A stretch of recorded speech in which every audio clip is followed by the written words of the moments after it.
வணக்கம். நேர்மையா இருந்தா நல்லது நடக்கும். இது நம்ம எல்லாருக்குமே தெரிஞ்ச ஒரு விஷயம் இல்லையா? ஆனா ஒரு நிமிஷம் யோசிச்சு பாருங்க.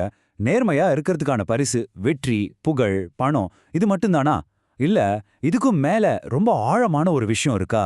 வாங்க இத பத்தி தான் நாம இன்னைக்கு பார்க்க போறோம். நம்ம சின்ன வயசுல இருந்தே நமக்கு சொல்லிக் கொடுக்கப்பட்ட ஒரு விஷயம் இதுதான். நல்லது செஞ்சா வெற்றி நிச்சயம்னு நாமளும் நம்புறோம். ஆனா உண்மையிலே அப்படி நடக்குதா? நம்மள சுத்தி பாருங்க. நேர்மையா இருக்கிற எல்லாருக்குமே உலக அளவுல பெரிய வெற்றி கிடைச்சிடுதா? இந்த கேள்விதான் நம்மளோட இந்த முழு அலசலுக்கும் ஆரம்ப புள்ளி. சரி, முதல் பகுதிக்குள்ள போகலாம். நேர்மையின் தவறான வாக்குறுதி, அதாவது அறத்த பத்தின ஒரு பொதுவான நம்பிக்கை எப்படிப்பட்டதுன்னு பார்க்கலாம். பொதுவா என்ன சொல்லப்படுது? நீங்க நேர்மையா இருந்தா உங்களுக்கு வெற்றி, புகழ், நல்ல பதவி, பெருமை இது எல்லாமே தானா தேடி வரும்னு சொல்றாங்க. கிட்டத்தட்ட நேர்மையா இருக்கிறது ஒரு இன்வெஸ்ட்மெண்ட் மாதிரி. இன்னைக்கு நேர்மையா இருங்க, நாளைக்கு இதெல்லாம் உங்களுக்கு ரிட்டர்ன்ஸா கிடைக்கும்னு ஒரு நம்பிக்கை இருக்கு.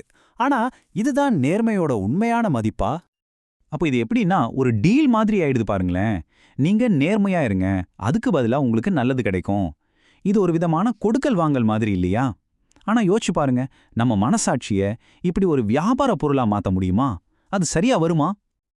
இப்போ நம்ம 2வது பகுதிக்கு வந்திருக்கோம். ஒரு போலியான ஆர்வம், அதாவது இந்த வாக்குறுதியில இருக்கிற ஒரு அடிப்படை குறைபாடு என்னன்னு பார்க்கலாம். இந்த மேற்கோளை பாருங்க, விஷயத்தோட ஆணிவேரையே பிடிக்குது. ஒரு பரிசு கிடைக்குங்கிறதுக்காக மட்டுமே ஒருத்தர் நேர்மையா இருந்தா, அது உண்மையான நேர்மையா இருக்குமா? இல்ல அது ஒரு நடிப்பு மாதிரி தானே இருக்கும்? யோசிச்சு பாருங்க. இது நேர்மைங்கிற வார்த்தையோட அர்த்தத்தையே மொத்தமா மாத்திடுது. இந்த மாதிரி யோசிக்கிறதுல 2 பெரிய பிரச்சனைகள் இருக்கு. ஒன்னு, இது ஒரு தப்பான பாடம். 2வது, நிஜ வாழ்க்கையில இதுக்கு எந்த ஒரு கேரண்டியும் கிடையாது. ரொம்ப நேர்மையா இருந்தோம் வாழ்க்கையில கஷ்டப்படுற எத்தனையோ பேரை நாம நம்ம கண்ணு முன்னாடியே பார்க்கறோம் இல்லையா? அடுத்து 3வது பகுதி, வால்டர் ஸ்காட்டின் பார்வை. வாங்க, இலக்கியத்திலிருந்து இதுக்கு என்ன பதில் கிடைக்குதுன்னு பார்க்கலாம். புகழ்பெற்ற எழுத்தாளர் சர் வால்டர் ஸ்காட் அவரோட இவான்ஹோ நாவலோட முன்னுரையில நேர்மைக்கான உண்மையான பரிசுனா என்னங்கிறத பத்தி ரொம்ப ஆழமான ஒரு ஆச்சரியமான கருத்தை சொல்லியிருக்காரு. இங்க தான் வால்டர் ஸ்காட் விஷயத்தோட மையத்துக்கே வராரு. அவர் என்ன சொல்றாருன்னா, நேர்மையா இருக்கிறதுக்கான உண்மையான பரிசு வெளியிலிருந்து வர்ற வெற்றி, புகழ் இதெல்லாம் கிடையாதான். அது நமக்கு உள்ளேயே கிடைக்கிற ஒரு விஷயம். அது என்ன தெரியுமா? மன அமைதி. ஆமாங்க, அந்த மன அமைதி தான் உண்மையான பரிசுங்கிறாரு. அப்போ இந்த உள்ளார்ந்த உணர்வுனா என்ன? ரொம்ப சிம்பிள். நீங்க சரியான ஒரு விஷயத்த செஞ்சீங்கன்னு உங்க மனசாட்சிக்கு தெரியும் பாருங்க.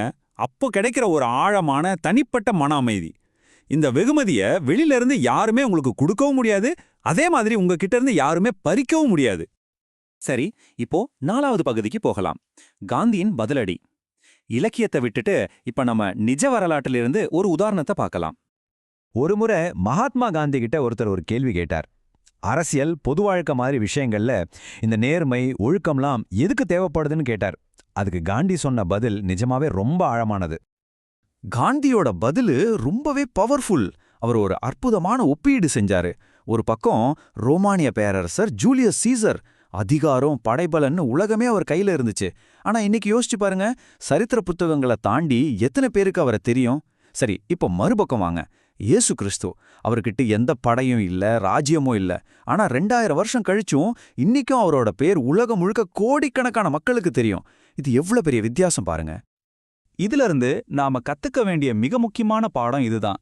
பேரரசுகளோட அதிகாரம், அதோட சக்தி எல்லாம் காலப்போக்கில் அழிஞ்சு போயிடும். ஆனா ஒரு நல்ல கொள்கையோட சக்தி, அறத்தோட சக்தி பல நூற்றாண்டுகள் தாண்டியும் நிலைச்சு நிற்கும். சரி, இப்போ நாம 5வது பகுதிக்கு வந்தாச்சு. உண்மையான வெகுமதி என்ன? இது வரைக்கும் நாம பார்த்த எல்லாத்தையும் ஒன்னா சேர்த்து ஒரு முடிவுக்கு வரலாம். அப்போ சுருக்கமா சொல்லணும்னா, நேர்மையோட உண்மையான பரிசு உங்களுக்குள்ள இருந்து வர்றது. அது ஒரு விதமான ஆன்மீக அமைதி. அத யாராலும் உங்ககிட்ட இருந்து எடுத்துக்கவே முடியாது. கடைசியா, ரொம்ப முக்கியமா, நேர்மையா இருக்கிறதுக்கு நேர்மையை தவிர வேற எந்த காரணமும் தேவையில்ல. அதுவே அதுக்கான நியாயம். இன்னும் சிம்பிளா சொல்லணும்னா, உண்மையான பரிசுங்கிறது வெளியில இருந்து நாம வாங்குற பொருள் இல்ல, அது நமக்குள்ளேயே நாம வளர்த்துக்கிற அந்த மன அமைதி தான். அப்போ கடைசியா ஒரு கேள்வி. ஆனா இந்த கேள்வி என்கிட்ட இருந்து இல்ல, உங்களுக்காக நீங்களே கேட்டுக்க வேண்டிய கேள்வி. உங்க வாழ்க்கையோட உண்மையான வெகுமதின்னு நீங்க எதை நினைக்கிறீங்க? வெளியில இருந்து கிடைக்கிற வெற்றிகளையா, இல்ல உங்களுக்குள்ள நீங்க வளர்த்துக்கிற அந்த அமைதியா? இத பத்தி கொஞ்சம் யோசிச்சு பாருங்க. மீண்டும் சந்திப்போம். நன்றி.